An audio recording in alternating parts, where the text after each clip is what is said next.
Selamat pagi dan apa kabar pemirsa, senang sekali saya Meisha Laurencia kembali menjumpai Anda dalam program seputar iNews Sulsel edisi hari ini, Senin 8 Agustus 2022.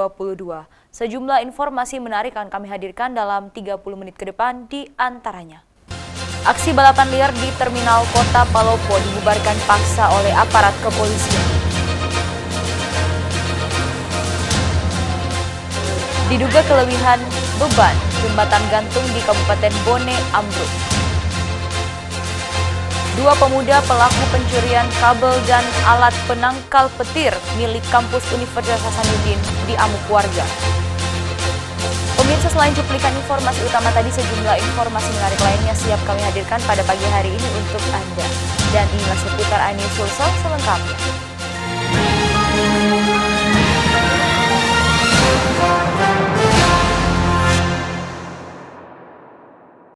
Pemirsa, aksi balapan liar di Terminal Baru dibubarkan paksa oleh aparat kepolisian Polsek Wara Selatan, Kota Palopo.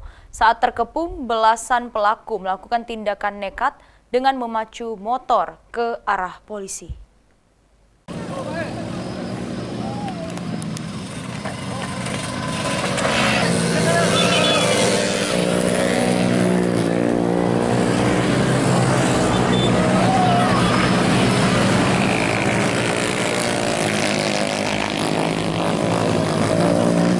Pelaku balapan liar yang meresahkan bahkan tidak segan menghina polisi akhirnya dibubarkan paksa oleh Polsek Wara Selatan. Proses pembubaran dilakukan dengan mengepung pintu jalur utama Terminal Baru yang dijadikan sebagai arena. Para pelaku yang terjebak melakukan tindakan membahayakan dengan memacu motor dengan kecepatan tinggi ke arah polisi. Untuk menangkap pelaku, polisi hanya mengandalkan balok yang dibentangkan di jalan. Meski begitu, para pelaku masih bisa lolos dengan memanfaatkan celah sempit. Untuk menghindari jatuhnya korban, polisi membuka blokade sambil berjalan menuju titik balapan. Razia tersebut berhasil menjaring 20 sepeda motor. Sebagai efek jerah, para pelaku diminta mengempeskan ban lalu mendorong ke Mapolsek Warsel. Mirisnya, para pelaku yang tertangkap tidak satupun dari mereka yang memiliki surat izin mengemudi, kebanyakan masih di bawah umur. Saat ini kami ambil tindakan untuk sementara dalam tahap pembinaan dengan secara bersama-sama anggota untuk melakukan penindakan dengan cara pembinaan di bawa di kantor Polsek. Selanjutnya nanti kami berkoordinasi dengan Satlantas untuk kami serahkan barang bukti yang dilakukan untuk balapan liar. Jika kembali tertangkap, pelaku akan ditindak tegas dengan sanksi penahanan motor dan tilang. Dari Kota Palopo, Nasruddin Rubak, iNews melaporkan. Pemirsa, diduga kelebihan beban jembatan gantung di Kabupaten Bone ambruk. Akibatnya puluhan warga langsung tercebur ke sungai. Walau tidak ada korban jiwa, namun sejumlah warga dilarikan ke puskesmas terdekat karena menderita luka. Beginilah kondisi jembatan gantung yang ambruk yang berada di Desa Polewali, Kecamatan Kajuara, Kabupaten Bone. Jembatan yang menghubungkan Desa Polewali dan Kelurahan Awang Tangka, Kecamatan Kajuara ini ambruk lantaran kelebihan beban. Tali seleng jembatan putus, papan kayu lepas dan berserakan. Penyangga jembatan juga terlihat patah, bahkan jembatan gantung ini sudah miring sehingga sudah tidak dapat dilewati lagi. Akibatnya, aktivitas warga menjadi terganggu karena biasanya mereka keluar masuk perkampungan melewati jembatan gantung ini.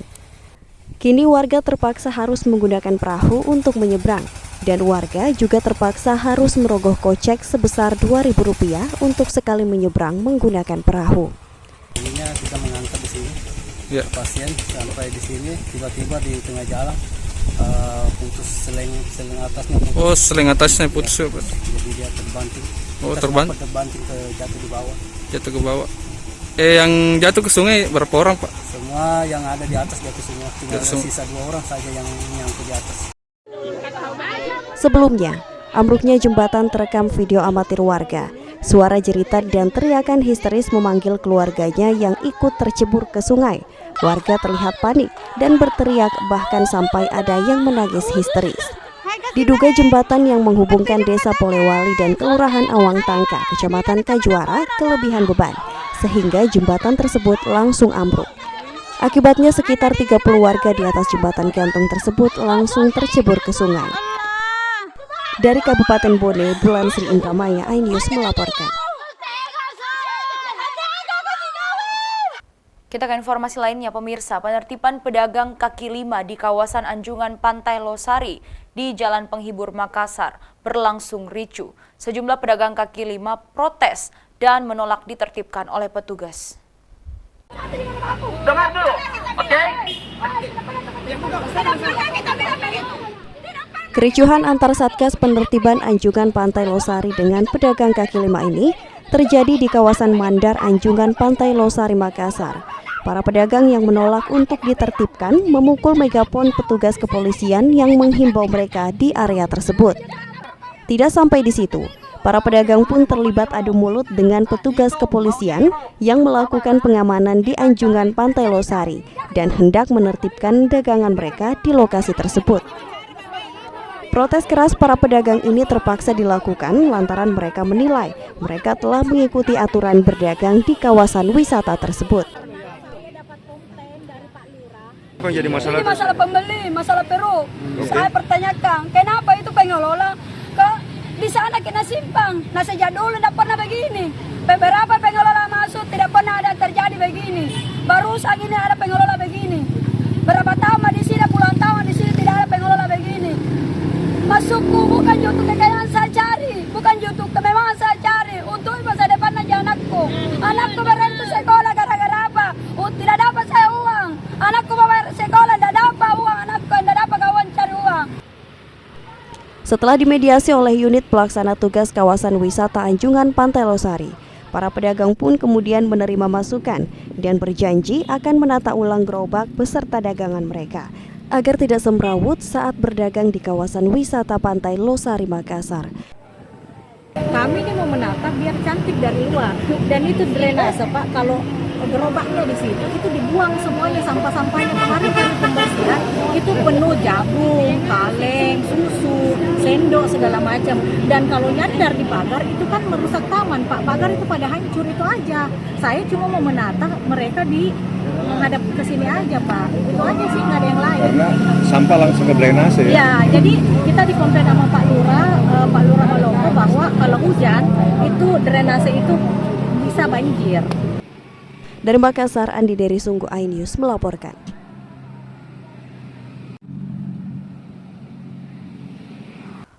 Pemirsa, Kepala Desa Biring Ere, Kecamatan Bungoro, M. Syawir, resmi ditahan di Mapolres Pangkep usai ditetapkan sebagai tersangka terhadap kasus dugaan penambangan ilegal yang dilakukan di Desa Biring Ere beberapa waktu lalu.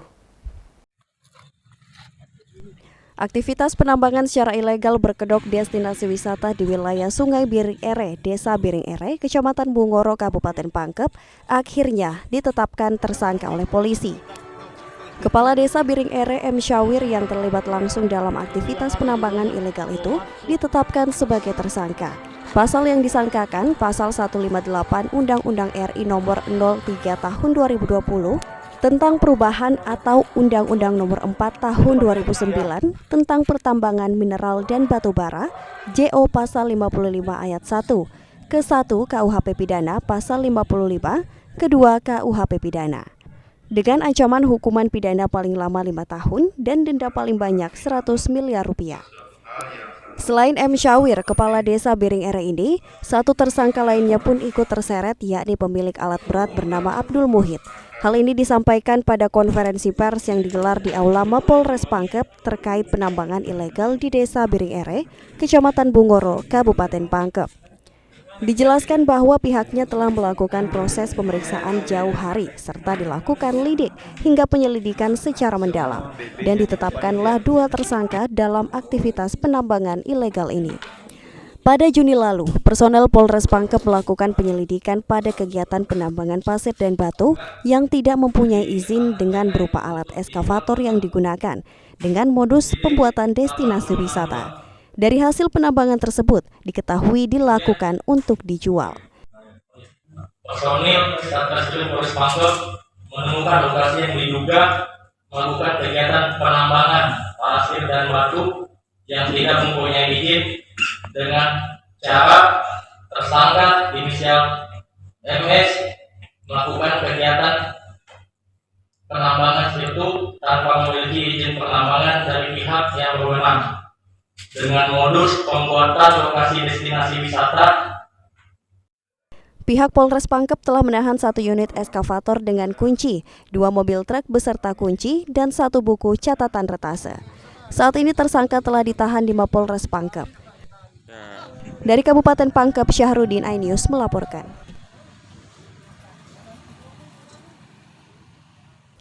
Pemirsa, menghadapi pemilu serentak tahun 2024 mendatang, DPW Partai Perindo Sulsel menggelar rapat konsolidasi dengan internal pengurus partai dan menargetkan 1 kursi per dapil di Sulawesi Selatan. Hal ini sejalan dengan visi Ketua Umum Partai Perindo, Haritanu Sudibyo, yang menargetkan 60 kursi di DPR RI. Taskforce dan tim Taskforce itu sudah diajukan SK-nya. Hampir semua yang masuk Dewan Pimpinan Wilayah Partai Perindo Sulawesi Selatan menggelar rapat internal sekaligus konsolidasi dengan pengurus partai dalam menghadapi pemilu serentak tahun 2024 mendatang. Seperti diketahui, DPW Partai Perindo Sulawesi Selatan sudah melengkapi berkas administrasi bukan hanya di tingkat DPD dan DPW, namun juga di seluruh tingkat kecamatan di Sulawesi Selatan. Seluruh pengurus Partai Perindo Sulawesi Selatan akan terus bekerja keras mencari peluang bagi masyarakat yang berpotensi dan siap maju dalam pemilihan legislatif mendatang. DPW Partai Perindo sendiri menargetkan 1 kursi fraksi di setiap kantor DPRD Kabupaten Kota di Sulawesi Selatan.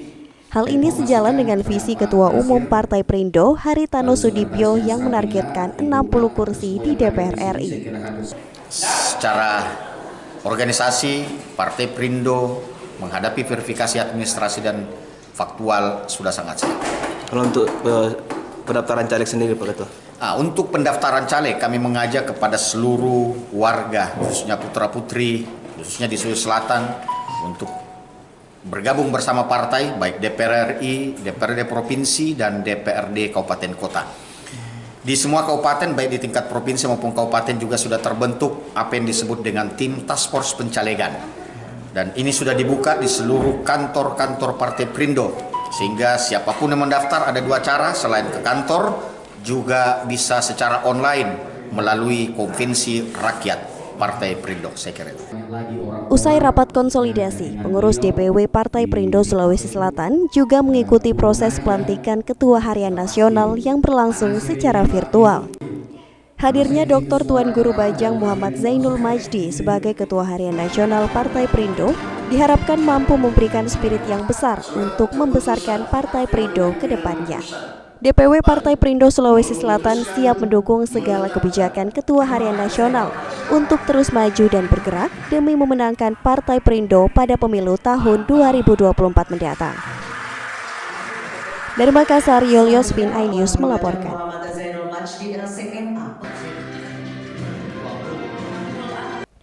Pemirsa, tetaplah bersama kami karena kami masih akan kembali dengan sejumlah informasi menarik lainnya, di antaranya. Pelaku pengerusakan dengan menebang ratusan pohon palem milik pemerintah Kota Makassar akhirnya berhasil ditangkap. Akan hadir saat lagi. Tetaplah di seputar iNews Sulsel.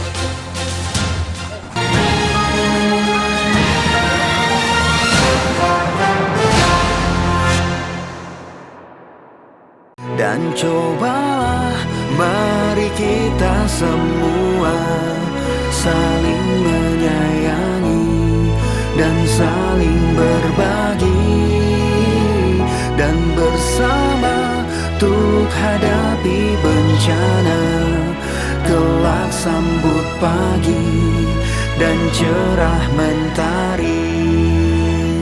Dan cobalah mari kita semua saling menyayangi dan saling berbagi, dan bersama untuk hadapi bencana.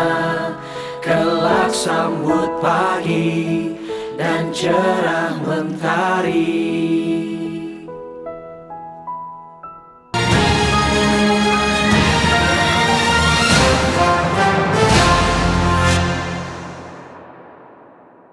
Terima kasih pemirsa, Anda masih bersama kami di seputar iNews Sulsel.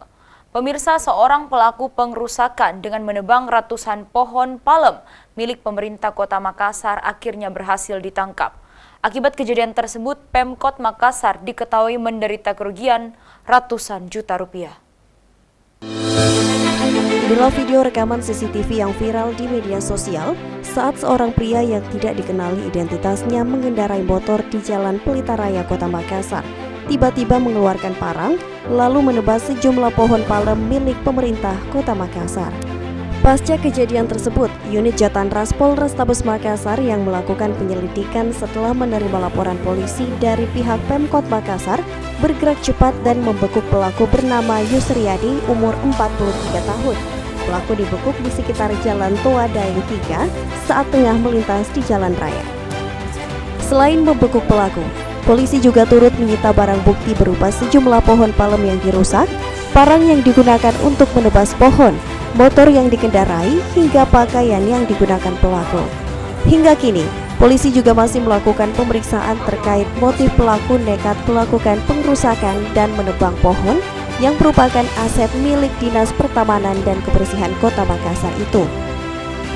Menurut Kanit Jatanras Polrestabes Makassar, Ibtu Hamka menuturkan, dari hasil interogasi awal, pelaku diketahui telah merusak dan menebas hampir 100 pohon palem yang ditanam oleh Pemkot Makassar.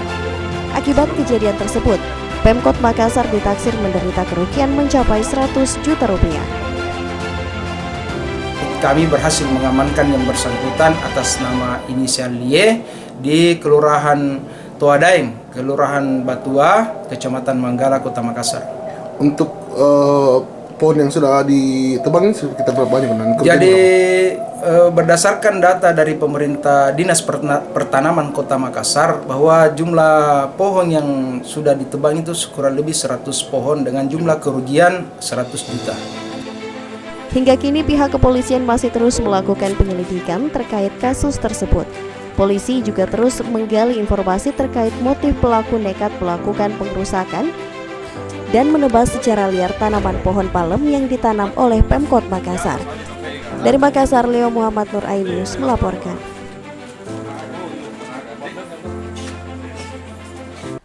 Pemirsa, seorang pengendara sepeda motor tewas tergeletak di Kota Makassar usai menjadi korban tabrak lari pengendara mobil. Keluarga yang mengetahui peristiwa tersebut histeris saat tiba di lokasi. Kejadian tersebut terekam CCTV pemerintah Kota Makassar.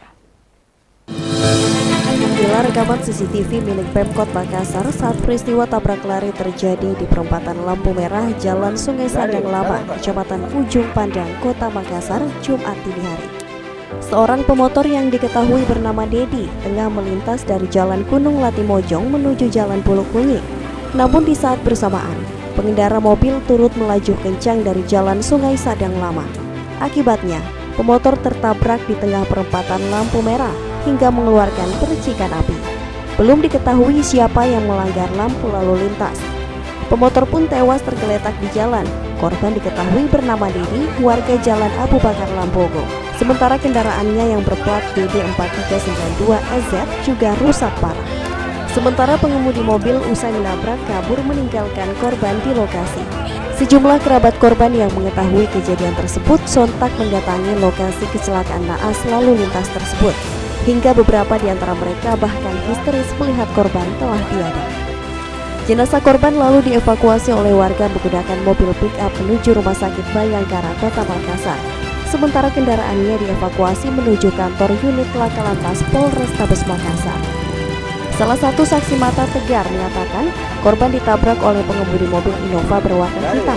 Pengemudi mobil tersebut dikatakan sempat berhenti sejenak hingga akhirnya kabur menuju Jalan Jenderal Sudirman, Kota Makassar. Duduk, mobil ditempe, serlaun, aku lihat itu mobil hitam tadi. Apa tadi ditulis? Innova di? Innova lah. Innova, menabrak mobil hitam. Dia bonceng ini pengendara atau bagaimana? Dia sendiri tadi. Sempat berhenti atau tidak? Tidak, sempat di marem karena ada percikan apinya, tapi langsung balap lagi. Akibat kejadian ini, keluarga korban diarahkan melapor ke Polsek Ujung Pandang, Kota Makassar. Dari Kota Makassar, Leo Muhammad Nur Ainus melaporkan.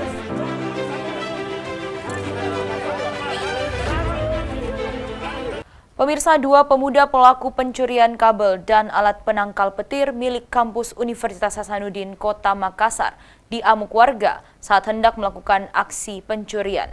Aparat kepolisian dari Resmob Polsek Tamalandrea mengamankan pelaku dan melakukan pengembangan ke rumah pelaku lainnya. Setelah tertangkap tangan dan diamuk warga saat hendak melakukan pencurian kabel dan alat penangkal petir milik kampus Unhas Kota Makassar, Catur dan seorang rekannya, dua pelaku pencurian ini langsung digiring guna pengembangan ke rumah pelaku lainnya yang turut serta melakukan pencurian alat penangkal petir di kampus tersebut. Polisi yang tiba di rumah pelaku atas nama Buyung di Jalan Abu Bakar Lambogo langsung masuk dan meringkus pelaku di kamar pelaku yang saat itu tengah tertidur pulas. Di hadapan kedua orang tuanya, pelaku tidak dapat berkutik saat dipertemukan dengan rekannya yang telah diringkus terlebih dahulu. Pelaku pun langsung digiring menuju mobil untuk selanjutnya menjalani proses lebih lanjut di Mapolsek Tamalandrea, Kota Makassar. Sebelumnya, Catur bersama dua rekannya telah 3 kali melakukan aksi pencurian kabel dan alat penangkal petir yang berada di salah satu gedung fakultas di kampus Universitas Hasanuddin Makassar.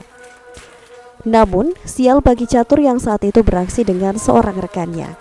Aksi keempat yang dilakukannya kepergok oleh satpam kampus hingga akhirnya diamuk warga yang melintas. Saat menjalani interogasi di Mapolsek, Catur mengakui telah 3 kali berhasil melakukan pencurian kabel dan alat penangkal petir milik kampus, lalu dijual ke seorang penadah seharga 500 hingga 600 ribu rupiah. Hasil penjualan lalu dibagi untuk digunakan berbelanja sehari-hari. Kampus Unhas itu berapa kali? 3 kali, Pak. 3 kali. Apa yang kucuri itu? Kabel, Pak. Kabel apa? Penangkal petir. Oh, alat penangkal petir. Iya. Itu kau jual harga berapa yang pertama? 600, Pak. Kedua? 500, 600 biji, Pak. Oh. Ya. Terus sampai kau kedapatan ini aksi yang keempat kali kau kedapatan? Iya, Pak. Sempat dimassa sama warga sana? Iya, Pak. Itu hasilnya penjualan itu kau gunakan apa? Sehari-hari, Pak. Untuk apa? Kebutuhan sehari-hari, Pak. Kebutuhan sehari-hari. Jadi ketiga pelaku yang kami amankan adalah pelaku pencurian kabel, alat penangkal petir di Politeknik, kampus Politeknik. Awalnya Bang, penangkapannya gimana Bang awalnya? Awal penangkapan 2 orang tertangkap tangan oleh masyarakat. Ya. Setelah itu kami kembangkan, kami berhasil menangkap 1 rekannya lagi yang berada di daerah Abu Bakar Lambogo. Sementara untuk barang bukti hasil pencurian pelaku masih dalam proses pencarian ke penadah yang hingga saat ini masih dalam pencarian. Akibat perbuatannya, ketiga pelaku akan dijerat dengan pasal 362 KUHP dengan ancaman hukuman kurungan penjara di atas 5 tahun lamanya. Dari Makassar, Muhammad Turboni, iNews melaporkan.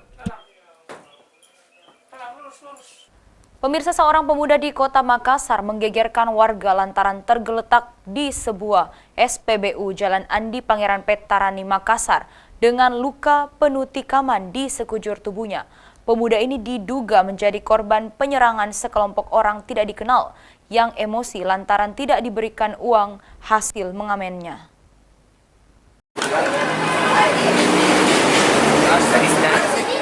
Warga di salah satu SPBU yang berada di Jalan Andi Pangeran Petara di Kota Makassar mendadak ramai setelah adanya seorang pemuda terkapar bersimbah darah dengan luka tikaman di sekujur tubuh di depan sebuah toilet SPBU. Warga serta pihak keamanan SPBU pun tidak berani mendekat karena korban mengalami luka serius di bagian leher, sebelah kiri dan pundak akibat tusukan diduga benda tajam. Sementara itu diketahui korban merupakan seorang pengamen yang kerap mangkal dan beroperasi di sekitar wilayah tersebut.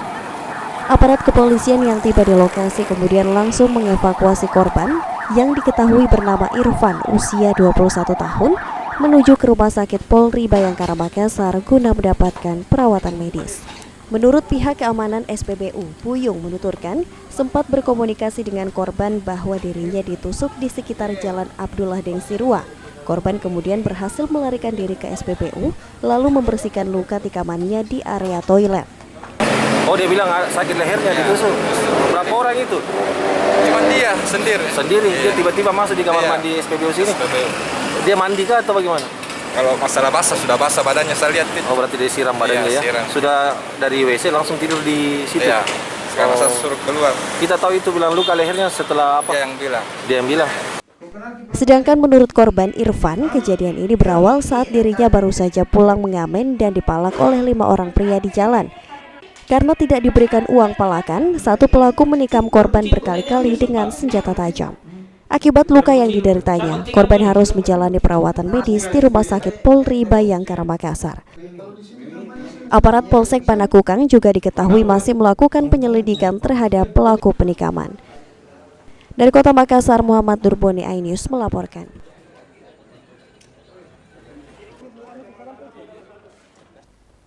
Pemirsa, sebuah mobil minibus terbakar di SPBU Lare-Lare, Kecamatan Pondrang, Kabupaten Luwu. Akibat kebakaran tersebut, mesin pengisian ikut terbakar api. 1 orang ikut dilarikan ke Puskesmas Bua.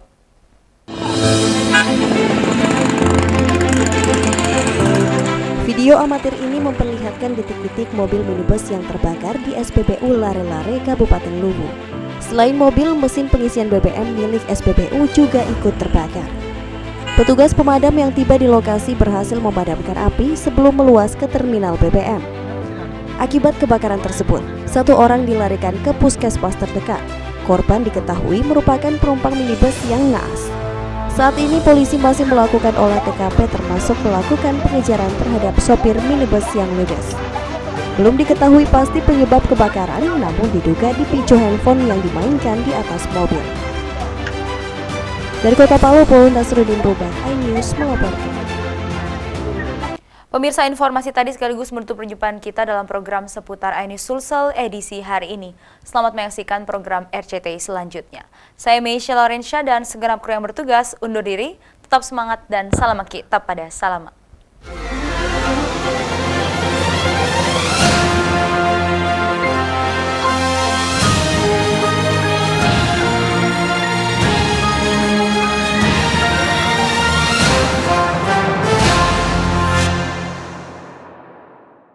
Dan cobalah mari kita semua saling menyayangi dan saling berbagi, dan bersama untuk hadapi bencana, kelak sambut pagi dan cerah mentari.